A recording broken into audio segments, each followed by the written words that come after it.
Hello, hope you're doing well, having a great day. So what I thought I'd do today, I've talked about Model Context Protocol before, MCP.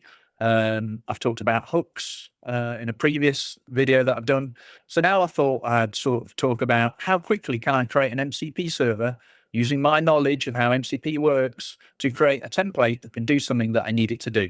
So in my case, I want to do things with APIs. Now, there are some MCP servers available to do it, but none of them quite do what I want to do. So what I want to do is basically create the precursor to something that does the things that I want to do, that I can add to over time to be able to give me capabilities to do things with APIs and MCP inside IDEs, CLIs, and desktop applications that support generative AI, so large language models.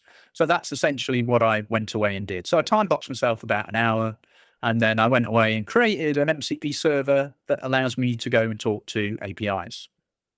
So it has a few base capabilities at the moment. I'll add a few more over time. So within that hour, I added the capability for it to go away, fetch and parse the specification behind the Swagger definition and translate it into a format that a large language model can easily understand. So a list of endpoints and a list of data types that the large language model can then use for further requests to be able to do things. And one of those further requests that we want to do is to be able to go away and make the functional call to the API to go and extract and pull back a response, and to be able to do that without, for example, going into Postman. So via Claude Desktop, something I'd normally do in Postman, I can now do via natural language inside Claude Desktop without firing up that app. In its own right, not necessarily a mega beneficial capability, a handy capability. What I really want it for is I want to add it to Claude Code. So because it's an MCP server, once it's created, I simply add the config to Claude Code and it's available to Claude Code to be able to use it. So that could be really good, for example, if I've written some code to do something with an API, or I've done that with the assistance of a CLI. It doesn't have to be Claude Code, it could be any CLI that supports MCP. And then I can go away and I can get the CLI, so after it's made some functional changes, to be able to go in and exercise the API directly, above and beyond, for example, writing tests. So we've shown a demonstration of hooks. That's a previous demonstration I've done. So in the case of hooks, between the previous stop request and the stop request for us going away, making some changes to an API, what we can do is inside the hook, we can go away and say, okay, what happened inside the hook? Okay, did we make any changes to anything to do with API code? Oh, yes, we did. Did Claude Code run the tests? Yes, no. If it didn't, ask Claude Code to run the tests. Did it actually fire it up in the Swagger container or in the container for the API and actually go away and make some calls to it just to check that everything works? If not, go away and tickle it just to make sure everything's fine in terms of it being inside the API. While you're at it, go and check the documentation for the API. Check that's all defined correctly based on what we know about the code that we wrote. Is everything there? Now, that's also quite useful, but what if we have other MCP capabilities? Well, we do. We have MCP capabilities to talk to proxy servers. I've demonstrated that in the past. That was essentially piggybacking on top of a Java extension I've written for Bird Proxy that goes away and puts stuff into a database. And I have also database MCPs that can talk to databases. So you can then go and say, not only run the API, tickle the API, look at the response of the API, because it sees the raw response because it makes the functional call. Go away and have a look in the proxy. Did everything hit the proxy as expected? Does it look okay? Go and check that as well while you're at it. With no extra effort from me going into Postman, making the call, you're doing that for me. Without any effort from me going into firing up the proxy, looking at the proxy traffic, do it for me, as long as the proxy's running, of course. And then, of course, but did it end up, it's going to go to some functional code. Did it end up in the data store in the right format? Well, if we've got an MCP database connection, then what we can do is it can go away and check that as well. So as part of that, we can check all these things. So not only are we writing the code, we're doing things that would take us a significant amount of time that we probably wouldn't do every time we make a change to make sure everything looks good. And we can do that in a way that using hooks, we can enforce that policy on every change we make when we're using Claude Code to make that functional change, or doing it in parallel with Claude Code, making that change, for example. And I'm just using Claude Code as an example because, in my opinion, at the moment, it is the most powerful because it supports MCP, it supports hooks, it supports tasks. Not necessarily pinning my flag to any wagon. I will use the best tooling to be able to exercise what I need to do. So I've been preparing for this for a long time. For me, it was never about IDE or IDE extensions. When they came out, I wasn't sort of leaping up and down, desperate to consume them. It's just going to be about the CLI. So for about 2 years, I've already been developing CLIs to be able to do things. One of those things was API, was extensibility, which I added with my own kind of precursor to MCP using a JSON format. I added the capability to modify events from the CLI to be able to do things to create more advanced orchestrations. Because to me, if we're going to get a CLI, we're probably going to get extensibility, tick. We're probably going to get a capability to hook into events eventually, tick. And also, because of what I was doing was via an orchestrator, I could execute things in parallel. So we're probably going to get that capability inside a CLI using what we call tasks or sub-agents, as Claude Code referred to it, tick. So we've got all those capabilities. So once we've got that MCP server capability, we can use it for many things. So really, today was more about time box an hour. Can I create something that's functional in an hour to be able to do something that I need to do? And this is what we're going to demonstrate today. So what have we got? So let's have a little look. So I'm using the well-known Petstore API that's created, and you can find it on GitHub here, that allows people to learn and educate themselves about APIs. It also has a front end. We're not using the front end. We're focusing on APIs. Now, I'll go over this in the future, but also what if we're making a front end and a back end change? And not only do we want to fire up the API, we can also fire up the UI and get our technology, if it supports MCP, to use an MCP server like MCP Playwright by Microsoft, to be able to actually go in and use the API as a user. And to do that, as well as doing that, if it's got access to the proxy, it's got access to the database, it can follow the whole life cycle of that through.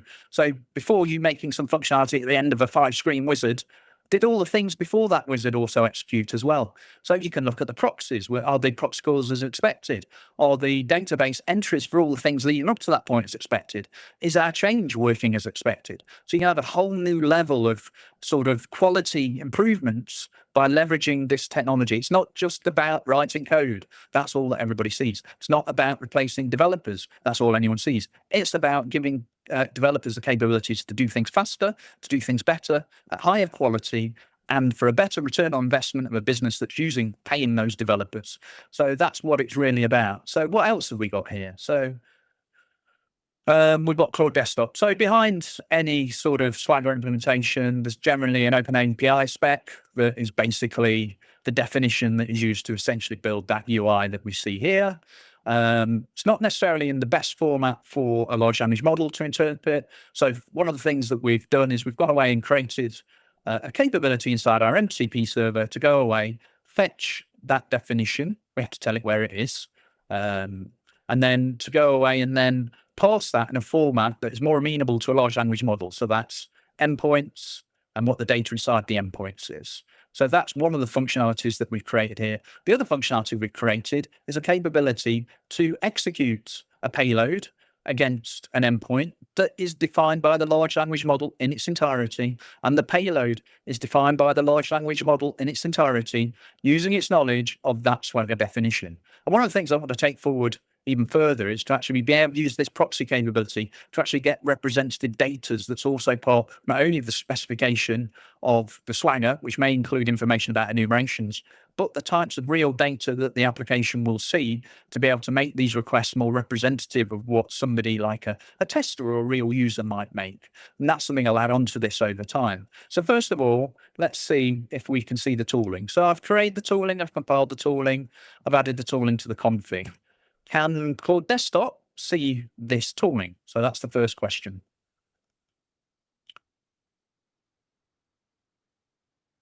And it's gone away. You can see it's got an MCP API connector, and it's telling me it's got a fetch OpenAPI spec endpoint, which we're going to use. It's got a list endpoints endpoint, and this is actually more for humans. So we're creating a very simple summary of what the endpoints are. And then it's got an execute API call that allows Claude to define, based on that specification, pivoted to a format it can understand, it to go away and under its full control, make these API calls being monitored by a human. So first of all, let's go and see if it can see the spec and if it can parse the spec. So let's ask it to do that. Off it goes. So it's now going away. It'll go away and fetch the spec from that URL we've just seen. You see that's part of the request payload there. All it needs is the URL, and it's gone away. We briefly saw parts of the response here, but what it's going to do now is it's going to break down that response. And this is what Claude now sees in terms of that API. It can see the API. It knows it's an API. These are all the endpoints. It knows about verbs and how to construct payloads because we've given it sufficient information in that one connection endpoint in a similar way we do to databases. It's more than just connecting to the database. We do something that pivots the data into a format that a large language model can then use to do functional work straight away. No more prompting required by the user. It's all done transparently. So within that hour, we've also done that. So we've now got that capability to make calls against this API. So will it work? Well, let's go and get it to try it out. So we'll go away and ask it to do something. We know there's a pet with ID 2. So first of all, can you, and again, I've not told it the routing of that.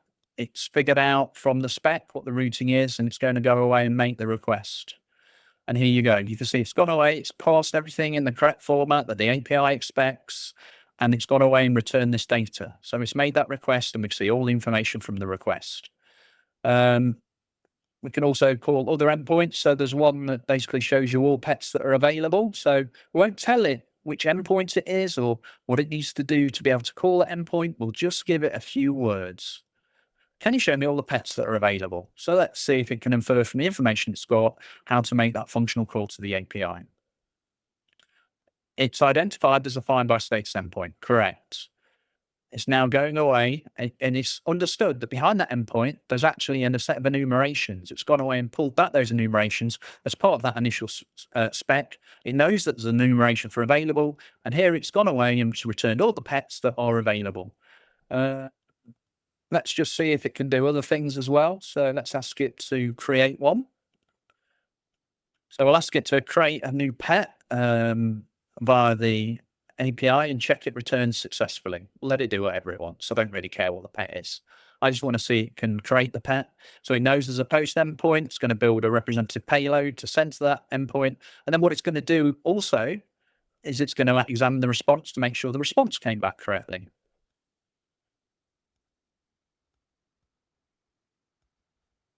Okay, pull back that pet.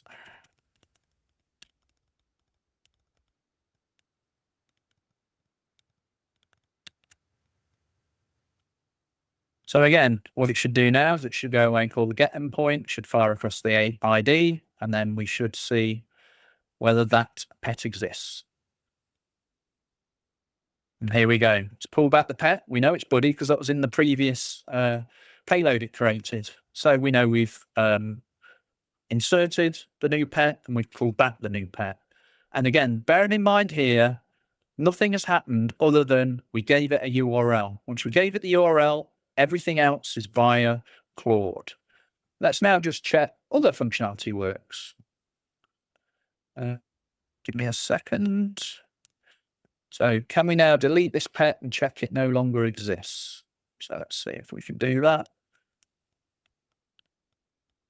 So we've asked it to do that. So it should recognize there's a delete endpoint. It's recognized, it's found the endpoint, it's figured out how it needs to call that endpoint. It's seen that it's got a 200 status. And now what it's doing is it's what I thought it might have done on the previous endpoint. It's now going to actually call the get and check it's no longer there. Pet deleted. And then on the get, it got a 404 not found. So first of all, let's then go and have a look in Claude Code. So you can see we've got a couple of MCP servers loaded, one of which is our MCP API connector.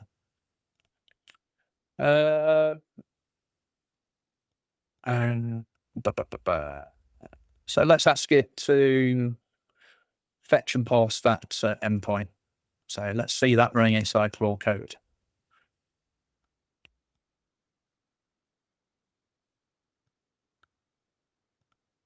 So it's asking me for permission to do that.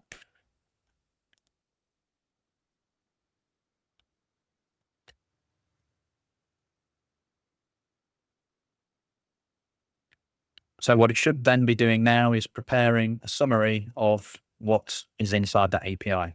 It's much more brief than what Claude Desktop did, but we can see from what it's done, it's understood the structure of the API. We could have asked for a more comprehensive description of it. It knows we don't need to. So let's just go away and get it to try and execute something.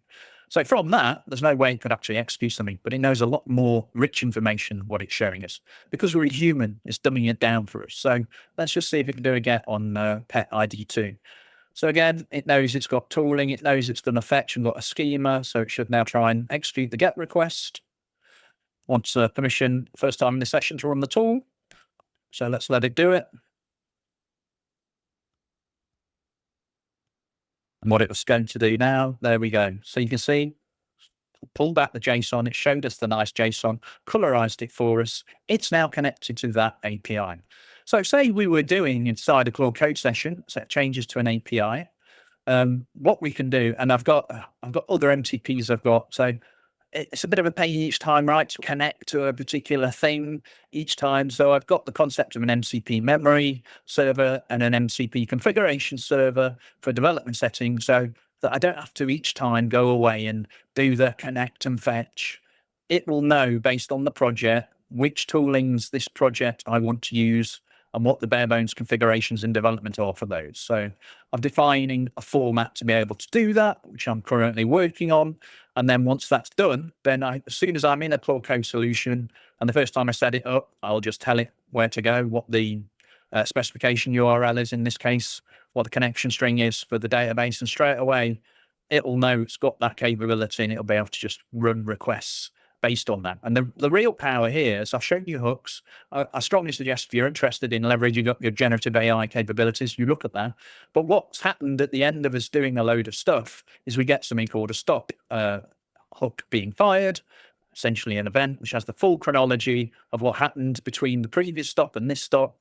So the hook can go away and you can send back a response to Claude at that point. So the hook can go away. You can say, did we do anything? Did we write tests? If we didn't write tests, and we always want to write tests, make it write the tests. Okay, it's gone away and written the tests. Okay, has it gone and run the tests? If it hasn't run the tests, make it run the tests. We can do that automatically via the power of hooks. Now, when we've run the test, if there's an API change, should we just fire it up? We'll either ask the user or we'll just do it automatically. Let's fire up the API. Let's run it. Let's check it works. What other capabilities have we currently got available to us in this solution? Oh, we've got the capability to talk to a proxy. We've got the capability to talk to a database. Okay, let's go and have a look in the proxy. Let's look at the payload for proxy. Did everything look good? Was everything correct with the headers? Was everything correct with the payload? Yeah, it matched what we did with the API request. That's good. So another stamp on quality, basically for free, by using your skills and experience to create these enriched capabilities using either what's out there already, or if it's not there for you, you can create it yourself. That's the beauty of MCP. If there isn't something that does what you want, you can do it. Okay, that went away to this code, right? But how do we know it got to the database in the right format? Oh, we've got an MCP database tool. Let's go away and check in the database. Is the data in the database matching everything that we expect in that payload? Yes. So at that point, you've done a whole lot above and beyond writing some code, writing some tests. You've functionally checked, essentially, you've poked it to check that it's working, and you've checked the end destination to check that the data is in the right format. So that's really all I wanted to show you today. How fast can I create an MCP server to do something that I need?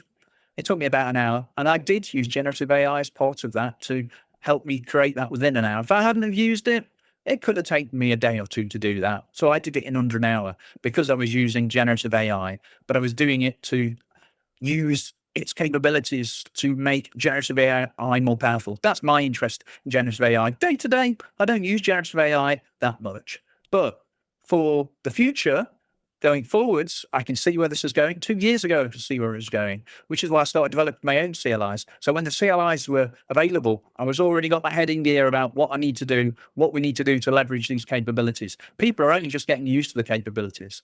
I'm sort of ready and prepared to sort of push these things. And I started seeing other people on YouTube starting to do it as well, which is great to see. They're starting to think, okay, we've got this. What more can we do with this? I saw a great video last night about somebody who'd done something with hooks. He created a UI that allowed him to see the hooks in real time. Great. I've also got one that I'm working on myself to be able to do that. So really, this is just to show to you the power of generative AI is not just about writing code, although we got a times 10 times 20 on that, using powerful tooling. Would I have found that has been a quick experience using some of the other tooling? No, I probably wouldn't, because for me at the moment, Claude Code is the best tooling, not out $20 a month. You have to pay more for a max plan to be able to do that, or you need to be using the API. But it's a very powerful technology under experienced, curated human control to be able to do things that take things to the next level. So we need to prepare for this because it's coming. It's already here, right? So if we want to be in this field going forwards, we need to know how to leverage this technology. So that's really what this video is about. Give you some ideas about what you can do with generative AI and go away and have a think about what you want to do with it, or you don't even need to use it. There's nothing making you use this technology. And again, day to day, I don't necessarily use this technology particularly heavily, but at some point I know that I'm going to have to, and to be able to do that, I need to know how to leverage it. So really just to give you some ideas about what you can do. So I hope that was good. I hope you got some value from that, and have a great rest of your day. Look after yourself. Take care. Bye-bye for now. Bye-bye.